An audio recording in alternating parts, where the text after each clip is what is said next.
এই মালতী, উঠানটাকে এত নোংরা করে রেখেছো কেন? আমি সকাল থেকে ঝাড়ু দিচ্ছি আর তুমি শুধু থালা ধোয়ার নাম করে বসে আছো। আমি বসে আছি? নিজের দিকে তাকাও আগে। সারাদিন ঝাড়ু দিয়েই যদি সংসার চলতো তাহলে তুমি অনেক আগেই রানী হয়ে যেতে। উফ বাবা, তোমাদের আবার সকাল সকাল শুরু হয়ে গেল। আচ্ছা, তোমরা দুজনে একটু চুপ করবে? তুই চুপ থাক পূজা, তোর কাজ কি? সারাদিন ঘরে ঘরে ঘুরে বেড়াস। কি? আমি শুধু ঘুরি?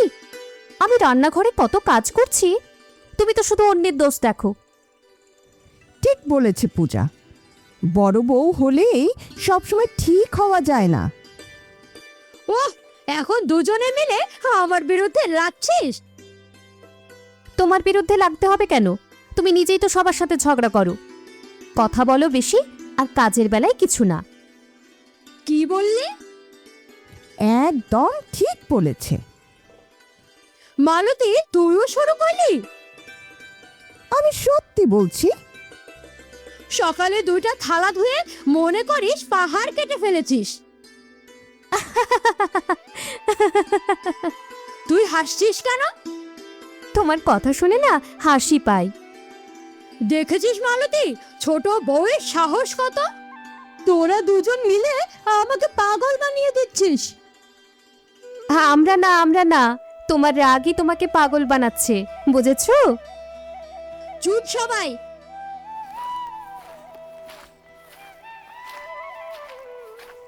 হেই হেই, কি হচ্ছে এটা? আগে আমার কথা শোনো।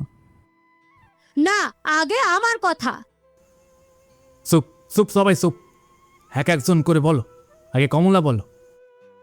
আমি উঠান ঝাড়ু দিচ্ছিলাম, তখন মালতী এসে বলে আমি নাকি কিছুই করি না। ও মিথ্যে বলছে। হ্যাঁ, একটু মিথ্যে তো বলছি। আবার শুরু হলো। ও আগে বলেছে। না, ও আগে বলেছে। দুজনেই আগে বলেছে। আরে বাবা, তোমাদের বিচার করা আমাদের পক্ষে সম্ভব না। কেন? কারণ তোমরা কথা বলতে বলতে আবার ঝগড়া শুরু করো। ওর জন্যই তো বাড়ছে ঝগড়া। না, ওর জন্য। তোমরা ঝগড়া করো, আমি কিছু শুনবো না। দেখলি, সব তোদের জন্য। উনি রেগে চলে গেল। তোমরা ঝগড়া করো, আমি গেলাম।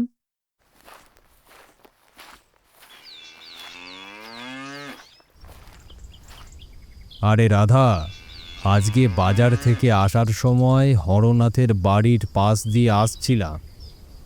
তাই নাকি? কি খবর ওদের? খবর আর কি, দূর থেকেই চেঁচামেচি শুনতে পেলাম। মনে হচ্ছিল পুরো পাড়া মাথায় তুলেছে। আবারও 303-এর ঝগড়া লেগেছে? আমার তো তাই মনে হলো। একজন চিৎকার করছে, তার উপরে আর একজন। কে কার কথা শুনবে? ওদের ঝগড়া তো আর শেষ হওয়ার না। হরনাথ বেচারার কপালটাই খারাপ।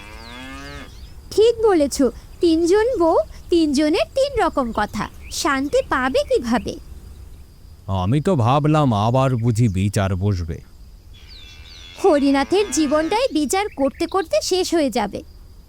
সত্যি, সারা দিন কাজ করে বাড়ি ফেরে, তারপর আবার বউদের ঝামেলা সামলাতে হয়। ভগবান ওকে ধৈর্য দিক, এমন অশান্তি কেউ যেন না পায়। হ্যাঁ, সংসারে শান্তি না থাকলে কোনো সুখই সুখ না। আচ্ছা, আমি ঘরে যাই।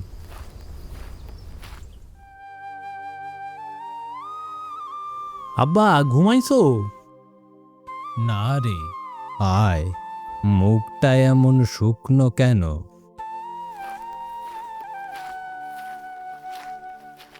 আব্বা, আমি আর পারতেছি না।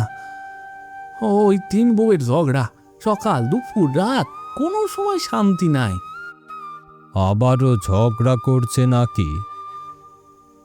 আবার না, সব সময় করছে। আমি বাড়িতে ঢুকলেই 3জন 3 দিক থেকে চিল্লাইতে শুরু করে। এটাই তো অনেক দিন ধরে দেখছি। আব্বা, আমার আর ভালো লাগে না। কাজ থেকে ফিরলে একটু শান্তি চাই, কিন্তু ঘরে ঢুকলেই বিচার সভা বসে। কার দোষ বেশি?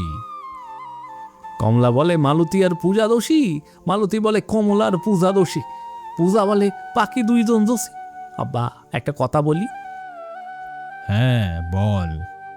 আমি ভাবতেছি দুইটা বউকে ছেড়ে দিই, একটা বউ নিয়ে থাকবো, অন্তত শান্তিটা তো পাবো। তা কাকে রাখবি ভাবছিস? সেইটাই তো বুঝতে পারতেছি না। কেন? কমলা সংসার অনেক বছর ধরে সামলাইছে, তাকে ছাড়তেও মায়া লাগে।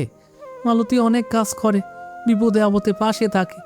আবার পূজা বয়সে ছোট, সেও আমার অনেক খেয়াল রাখে। তাহলে তোর সমস্যা হইল কারো শুধু দোষ নাই, আবার কারো শুধু গুণও নাই। তাহলে এখন শান্তি চাইলে আগে ঝগড়ার কারণটাকে তো বন্ধ করতে হবে। আমার মনে হয় আমি এখন বৃদ্ধ হওয়ার আগেই পাগল হয়ে যাব। সত্যি বলতেছি আব্বা, বাইরে মাঠে কাজ করা সহজ, কিন্তু এই তিনজনের ঝগড়া সামলানো কঠিন। আচ্ছা, কাল আমি নিজে তিনজনের সাথে কথা বলবো। আমার শুধু একটাই চাওয়া, একটু শান্তি। ভগবান চাইলে শান্তি আসবেই। সেই আশাতেই আসি আব্বা। আচ্ছা আব্বা, আমি এখন আসি, কাজে যাই। আরে জীবন, মানুষের ঘরে গেলে হাসি খুশি দেখি, আর আমার ঘরে গেলেই ঝগড়া। সকাল হলেই ঝগড়া, দুপুরে ঝগড়া, রাতে ঝগড়া, কানের পর্দা ফাটার উপক্রম। আমি কি সংসার করার জন্য বিয়ে করেছিলাম, নাকি বিচারক হওয়ার জন্য? আরে হরনাথ, এখানে একা একা দাঁড়িয়ে কি করছিস? মাছ ধরছি ভাই। মাছ তো ধরছিস, কিন্তু মুখটা এমন শুকনো কেন? কোনো সমস্যা নাকি? আর বলিস না ভাই, আমি সুখে নাই। আবার বউদের ঝগড়া নাকি? হ্যাঁ, সকালে উঠেই ঝগড়া, কে বেশি কাজ করে, কে কম কাজ করে, এই নিয়ে তর্ক। তারপর একজন আর একজনকে খোঁটা দেয়, তারপর চিৎকার শুরু। বিচার করলেও কেউ খুশি হয় না। তিনজনকে নিয়ে সংসার করা সহজ কথা না ভাই। ঠিকই বলছিস রে ভাই, মাথা পাগল হয়ে যাচ্ছে আমার। দেখ হরনাথ, একটা কথা বলি, রাগ করিস না। এক বইয়ে সংসারে ঝামেলা কম, বেশি বিয়ে মানে বেশি অভিমান, বেশি ঝগড়া। এখন বুঝি, কিন্তু বুঝে আর কি লাভ? যা হওয়ার হয়েছে, এখন ধৈর্য ধর। ধৈর্যও শেষ হয়ে যাচ্ছে ভাই। আচ্ছা, আমি যাই, আসলে বাড়ি যেতে হবে, কেমন? আচ্ছা যা।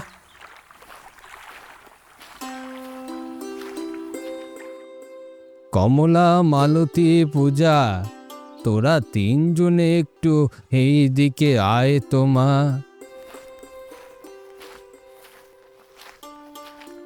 বাবা ডাকছেন? কোনো কাজ আছে? কি হয়েছে বাবা, এমন গম্ভীর হয়ে আছেন কেন?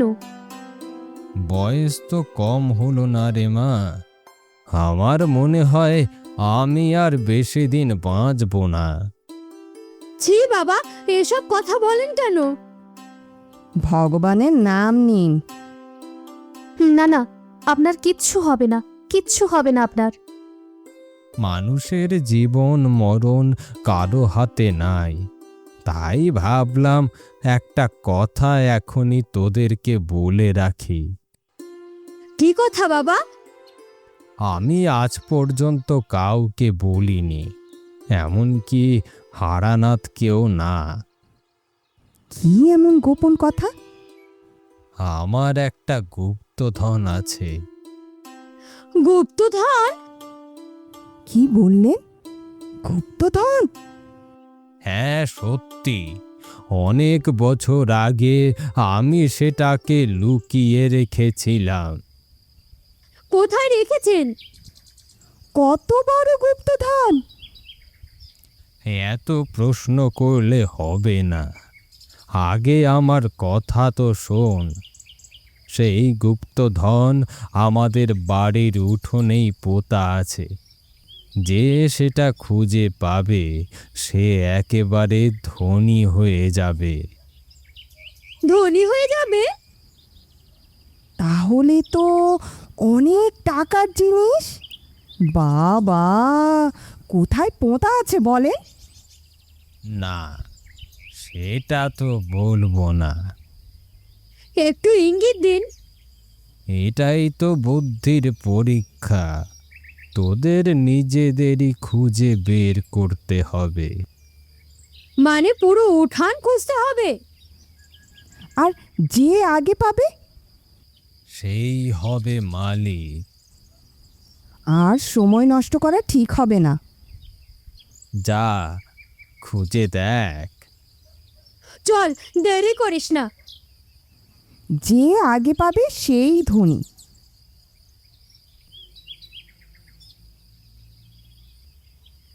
কি গো, এত চিন্তা করছো কেন? চিন্তা না, হিসাব করছি। কিসের হিসাব? বাবা আজ যে গুপ্তধনের কথা বললেন সেইটার। বাবা বলেছে যে পাবে সেই হবে মালিক। হ্যাঁ, শুনেছি। আমি ঠিক করেছি ওই গুপ্তধন আমি খুঁজে বের করব, তারপর আমরা অনেক ধনী হয়ে যাব। তাই নাকি? তারপর? তারপর তারপর আমরা অনেক দূরে চলে যাব, নতুন জায়গায় নতুন জীবন শুরু করব। বড় বাড়ি হবে, চাকর বাকর থাকবে, কোনো কষ্ট থাকবে না। তোমার তো অনেক স্বপ্ন। স্বপ্ন না, পরিকল্পনা। গুপ্তধনটা একবার হাতে পেলেই সব বদলে যাবে।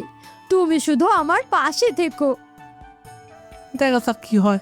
গেলাম আমি এখন।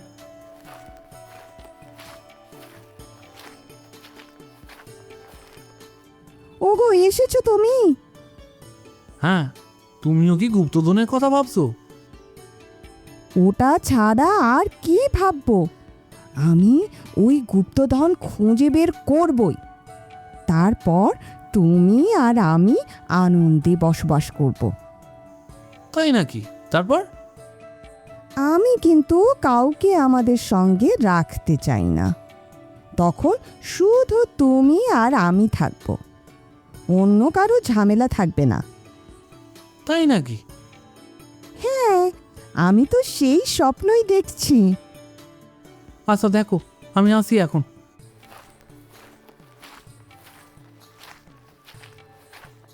কি গো, তুমি কিছু বলবে না? কি নিয়ে? ওই গুপ্তধনের কথা নিয়ে? না না, আমার তেমন কিছু বলার নেই। কারণ এসবের প্রতি আমার কোনো লোভ নেই। আমি শুধু তোমার সাথে সুখে শান্তিতে সংসার করতে চাই। আর কিছু না? না, ধন সম্পদ থাকলে ভালো, না থাকলেও আমার কোনো কষ্ট নেই গো। সত্যি? হ্যাঁ, আমার কাছে সবচেয়ে বড় জিনিস হলো তোমার সাথে সংসার করা, বুঝেছো? গুপ্তধন পেলে খুশি হবে না? হ্যাঁ, খুশি হব, কিন্তু সেটা না পেলেও দুঃখ পাবো না। আমি শুধু চাই তুমি ভালো থাকো। আচ্ছা ঠিক আছে, আমি এখন আসি।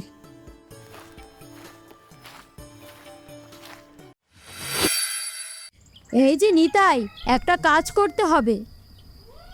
কি কাজ কাকিমা? উঠানের ওই যে ওই পাশে খুঁড়তে হবে।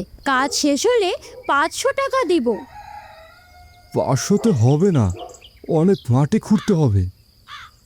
আচ্ছা, 800 টাকা দিব। ঠিক আছে, তাইলে কাজটা শুরু করি।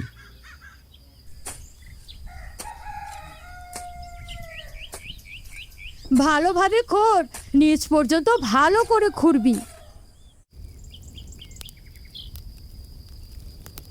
বাবা, একটা গুপ্তধন খুঁজে বের করতে হবে। গুপ্তধন? হ্যাঁ, শুনেছি আমাদের উঠানে পোঁতা আছে। যদি খুঁজে দিতে পারেন তাহলে যা পাওয়া যাবে তার 20% আপনাকে দিব, বাকি 80% আমার। ঠিক আছে, আমি রাজি। ওম ওম গুপ্তধন প্রকাশ হও। বাবা গো, ভালো করে মন্ত্রপাঠ করেন যেন গুপ্তধন আমি পাই। তুমি এসব লাগাচ্ছ কেন? খালি মাটি পড়ে থাকলে আগাছা জন্মাবে, তাই গাছ লাগাচ্ছি। গুপ্তধন খোঁজার সময় গাছ লাগানোর কি দরকার? এই জায়গাগুলো তো খোঁড়া শেষ, আর তো কোনো কাজে লাগবে না। আমি এখানে গাছগুলো লাগাই, পরে কাজে লাগতে পারে। দেখো দেখো, কত সুন্দর গাছ হয়েছে। আরে এত সবজি! বাহ, উঠোনটা তো একেবারে বদলে গেছে। কিন্তু গুপ্তধন তো পাওয়া গেল না। তান্ত্রিক বাবাও কিছু বের করতে পারলো না। পূজার বুদ্ধির জন্যই আজ এত সবজি হয়েছে উঠানে। যাই, আমি সবজিগুলো গাছ থেকে নামিয়ে আনি, আজ এগুলোই রান্না হবে। আচ্ছা যাও, আজ বাজার থেকেও সবজি কিনতে হবে না।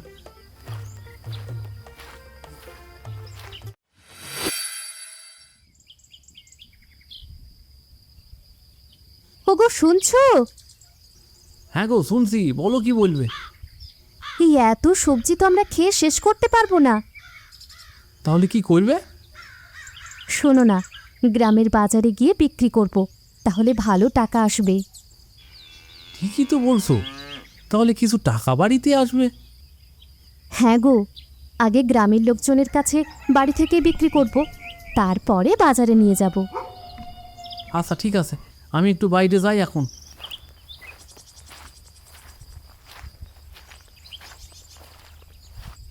পূজা বৌমা, ও পূজা বৌমা, হ্যাঁ শুনলাম তোমার বাগানের সবজি নাকি খুব ভালো। হ্যাঁ, আমি তাই সবজি কিনতে আসলাম।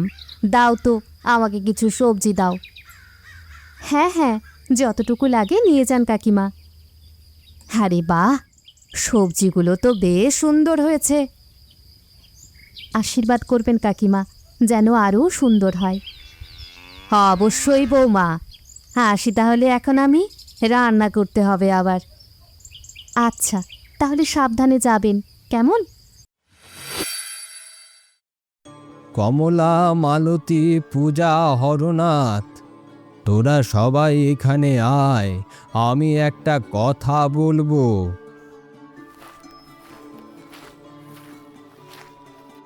বলো আব্বা। আমি যে গুপ্তধনের কথা বলেছিলাম, সেই গুপ্তধন আসলে সোনা রূপা কিছুই না।